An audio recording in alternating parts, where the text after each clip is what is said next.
For the repair of the brass detector modules, the following procedures were necessary: replacement of its electronic components and general cleanup of the units.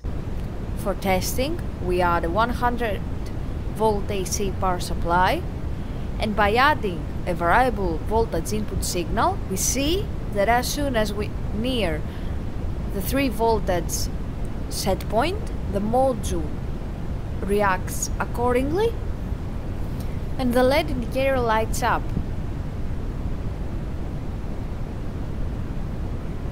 The same process is repeated for the second module.